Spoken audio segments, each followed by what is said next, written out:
ரொம்ப சந்தோஷமா இருக்கு. நெறைய பாடல்கள் இமான் சாருக்காக பாடியிருக்கேன். நெறைய வெர்ஸ்டைலான சாங்ஸ் வந்து எனக்கு எப்பவுமே சார் வந்து குடுத்துருக்காங்க. அண்ட் திஸ் டைம் நூதனா அப்படின்ற ஒரு பியூட்டிஃபுல்லான ஒரு மெலடி கபில் கபிலன் அண்ணாவோட சேர்ந்து நான் பாடியிருக்கேன். And it is always a pleasure working with Imman sir. ஒரு பாட்ட வந்து ஒரு 1/2 மணி நேரம் மேல அவர் ரெக்கார்டே பண்ண மாட்டாரு. சிங்கர்ஸ்க்கு வந்து ஹர்ட்டே ஆகாத மாதிரி அவ்ளோ ஃபாஸ்ட்டா ரெக்கார்ட் பண்ணுவாங்க. அண்ட் நூதனா வந்து ஒரு 30 மினிட்ஸ்ல I think we recorded the whole song. And I'm so happy to sing this song. And இந்த சாங் வந்து தெலுங்குலயும் நான் பாடியிருக்கேன். And thank you so much Krishna Balram sir. ஒரு டைரக்டர் வந்து இவ்வளோ ஃப்ரெண்ட்லியா இவ்வளோ சப்போர்ட்டிவா இருக்கிறது வந்து ரொம்ப ஹாப்பியா இருக்கு. ஒரு ஃபேமிலி மாதிரி பார்த்துட்டு இருக்காங்க. ரொம்ப நன்றி இப்படி ஒரு பெரிய ஆப்பர்ச்சுனிட்டி எனக்கு கொடுத்ததுக்காக. Thank you so much. இது என்னோட first Tamil song. So I'm very very happy for this opportunity. நான் வந்து சின்ன வயசில் சில தமிழ் ரியாலிட்டி ஷோஸில் பாடியிருக்கேன். ஆனால் அதுக்கப்புறம் எப்பவும் வரல. So this is my very very first movie opportunity.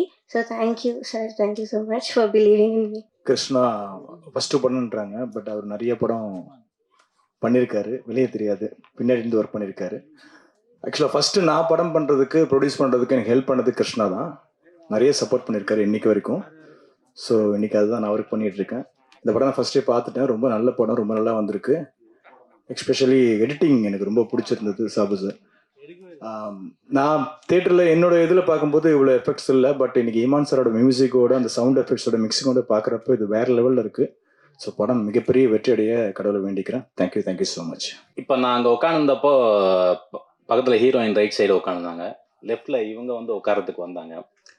உடனே நம்ம பிஆர்ஓ வந்து இல்லை இல்லைங்க நீங்கள் அந்த சைடு கொஞ்சம் போய் உட்காருங்க, கலர்ஃபுல்லாக இருக்கும் ஃபுல்லாக அப்படின்னாங்க. நிறம் கலர் எவ்வளோ முக்கியம் அப்படிங்கிறத அவர் சொன்னதை நான் புரிஞ்சுக்கிட்டேன். நிறம் இந்த உலகில் மிக முக்கியமான ஒன்று. அது அந்த வார்த்தை எப்படி இவ்வளோ நாள் சினிமாவுக்கு டைட்டிலாக வைக்காமல் இருந்தாங்கன்னு எனக்கு தெரியல. இந்த உலகத்தை இத்தனை ஆண்டு காலம் ஆண்டு கொண்டிருப்பது நிறம்தான். ஆப்பிரிக்காவில் இருக்கிறவங்கலாம் வெள்ளையாக இருந்திருந்தான்னா அமெரிக்காவினுடைய சரித்திரமே மாறி போயிருக்கும். பண்ணை அடிமைகளாக போய் அங்கே ஆப்பிரிக்கர்கள் இருக்க வேண்டிய அவசியம் இருந்திருக்காது. வெள்ளையா இருக்கிறவன் பொய் சொல்ல மாட்டான், வெள்ளையா இருக்கிறவன் நல்லவனா இருப்பான், வெள்ளையா இருக்கிறவன் ஏமாற்ற மாட்டான் என்கிற பொது புத்தி உருவாகி இருப்பதே இந்த நிறத்தின் பார்ப்பட்டதுதான். இந்த நிறம் உலகத்தை வந்து தொடர்ச்சியா ஆண்டுகிட்டு வருது. ஆப்பிரிக்கர்கள்லாம் பார்த்தீங்கன்னா அவங்களுக்கு ஏற்ற மாதிரி நிறத்தை தான் வந்து கொண்டாடுவாங்க. வந்து அந்த அறைக்குள் விழுந்து ஆப்பிரிக்கா வானம்னு இந்திரன் தமிழ்ல ஒரு மொழிபெயர்ப்பு சொல்லியிருக்காரு, ஆப்பிரிக்க கவிஞர். அந்த கவிதைகள்லாம் பார்த்தீங்கன்னா காக்கைகளை பற்றி இருக்கும். அவனுக்கு கருப்பா இருக்கிறதுலாம் தன்னுடைய உறவு மாதிரி தோணும். காக்கைகளை புகழ்ந்து அவன் பாடிட்டு கா என்னும் தன்னுடைய ஒளி பின்தங்கி விடுகும் அளவுக்கு வேகமாக காகங்கள் பறந்து சென்றன என்று எழுதியிருப்பான். அதே போல இரவை பார்த்த உடனே இரவு நம்ம கருப்பு நிறத்துல இருக்கு அப்படின்னு அந்த இரவை புகழ்ந்து கவிதை பாடுவான்.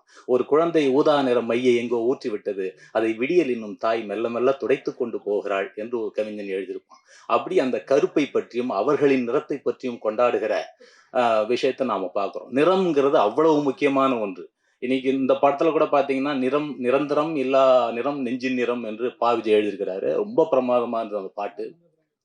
இந்த படத்துல நான் ஒரு ஐட்டம் பாட்டு எழுதியிருக்கேன். மாமா வரையா வந்து காத்திருக்கேன் ரொம்ப ஒரியா அப்படின்னு சொல்லிட்டு. திரு இமான் அவர்களின் இசையில நான் ஏராளமான பாடல்கள் எழுதியிருக்கிறேன். ஏறக்குறைய அவருடைய ஆரம்ப காலத்துல இருந்து நான் எழுதிட்டு வரேன். அவங்க அம்மா கையால சாப்பிட்ட வெகு சில கவிஞர்களில் நானும் ஒருத்தன்.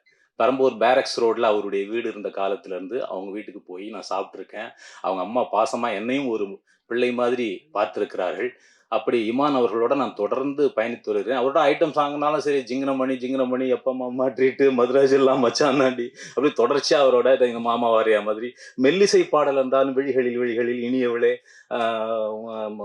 வானே வானே போன்ற பல பாடல்கள் தொடர்ச்சியா அவருக்கு ஏராளமான பாடல்கள் எழுத்து வரேன்.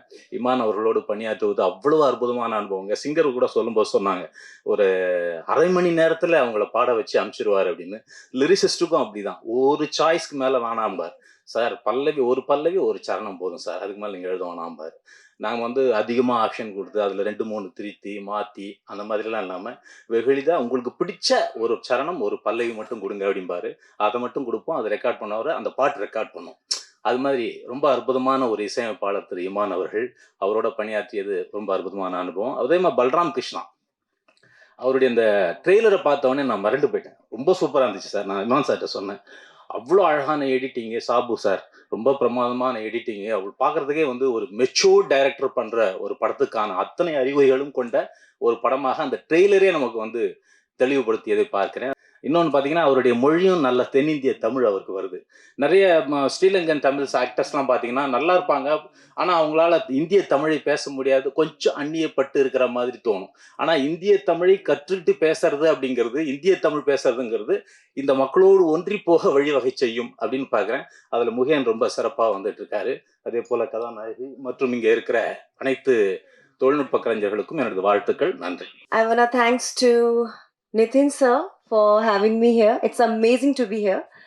And I want to thanks to our very lovely director, Krishna sir, for this prettiest opportunity.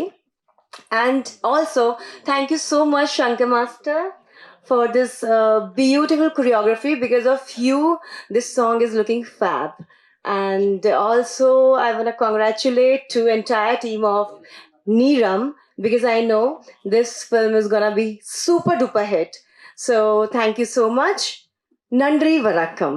இந்த நிறம் இசை வெளியிட்டு விட்டா இது மட்டும் இல்லை, விஎஃப்எக்ஸ் கலைஞராகவோ இல்லை சன் டிவிக்கு நான் ஒர்க் பண்ணி நிறைய ப்ரோக்ராம்ஸ் பண்ணிகிட்டு இருக்கிறதோட இப்போ டைரக்டர் அங்கே வந்து நிற்கும்போது பெருமையாக இருக்குது. அதே மாதிரி உங்கள் ப்ரெஸ் மீடியா இன்ஃப்ளூயன்சஸ் யூடியூபர்ஸ் நீங்கள் நிறைய பேரை ப்ரொமோட் பண்ணுறீங்க. பட் சில நேரத்தில் நிறைய டேரக்டர்ஸையும் புது டேரக்டர்ஸையும் எடுத்து வந்து காட்டுறீங்க. அது நல்ல படமில் இருந்தால் பெருமையாக பண்ணுறீங்க. அது அந்த படத்தில் இந்த நிறம் இருக்கும்னு நினைக்கிறேன். இந்த நிறம் வை நிறம்ன்றது not just a colour. Sir சொன்ன மாதிரி it's a colour of the human being. உங்களுக்குள்ள ஒரு கலர் இருக்கலாம், என் உள்ள ஒரு கலர் இருக்கலாம், பொண்டாட்டிக்கும் புருஷனுக்கும் ஒரு கலர் இருக்கலாம், பசங்களுக்கு ஒரு கலர் இருக்கலாம், போய் சொல்லலாம். அந்த நிறத்துக்கு ஏற்ற மாதிரி மாறுறோம்ல. இந்த கேரக்டரில் இருக்க எல்லாரோட நிறமும் ஒவ்வொரு இதுக்கும் மாறி மாறி வரும். ஸோ இட்ஸ் கால் நிறம். அதாவது இதுக்கு ஒரு டேக்லைன், கெமிலியன் கலர் மாறும்னுவோம். பட் மனுஷங்க ஃபாஸ்ட்டாக மாறுறாங்க கெமிலியனோட. அதுதான் நிறம். எந்த விதத்தில் மாறுறாங்க, என்ன மாறுறாங்கன்றதான் ஸ்க்ரீன் பிளே. ஸோ அதை நோக்கி போகுது. ஸோ ஹீரோயிஸ் நிறம் அவ்வளோதான். ஸோ அதை நோக்கி தான் வருது. இது எல்லா குழந்தைங்களுக்கும் பிடிக்கும். டெய்லி நடக்கிற சண்டைங்களுக்கு அப்புறம் எனக்காக ஹெல்ப் பண்ண என் ஃபேமிலி, என் ஒய்ஃபு, எனக்காக இன்வெஸ்ட் பண்ண ஜெயன்னார், அதுக்கப்புறம் யூஎஸில் இருக்க வம்சி, என் மாமனார் ரவிக்குமார், அப்புறம் சசி நாயர் அண்ட் ராஜேஷ் எல்லாம் சேர்ந்து why not will produce and make a simple good மூவின்னாங்க. It happen. ஸோ அவங்க எல்லாருக்கும் ஒரு தேங்க்ஸ். அண்ட் ஐ ஹோப் இது வந்து நான் நினச்சது எடுத்துட்டோம். கரெக்டான பிளேஸ்மெண்ட்டு. As Nitin has come with me. பாம்பேயில் we have some connection with co-producer Rajesh, very good connection. So through them next படம் போகிறதுக்கு லெட்ஸ் கோ செய்யணும்னா then we started okay will do next K2 எல்லா ஃபேமிலியும் எல்லோரும் உட்காந்து பார்க்கக்கூடிய படங்களாக வரும். அதுக்கு உண்டான இதுக்கு எல்லாம் பண்ணிக்கலாம். Funds is not issue. நல்ல கண்டென்ட் கொடுக்கணும். கண்டென்ட் கொடுத்தா இன்வெஸ்ட் பண்ணுறதுக்கோ வர்றதுக்கோ இருக்காங்க. It's not about the package. யாரோ சொன்னாங்க பேக்கேஜ்னு. Package is nothing but entertainment. உட்காரவங்களை ஏமாற்ற தெரியணும், உண்மையாக ஏமாற்ற தெரியணும். இது பேஸ்ட் ஆன் 2 இன்சிடென்ட் போட்டிருக்கு. அது தேட்டரில் போய் பாருங்கள். என்ன ஏதுன்னு சொல்லிட்டீங்கன்னா அது சஸ்பென்ஸ் போயிடும். நீங்களாக பார்த்து இது பண்ணணும்.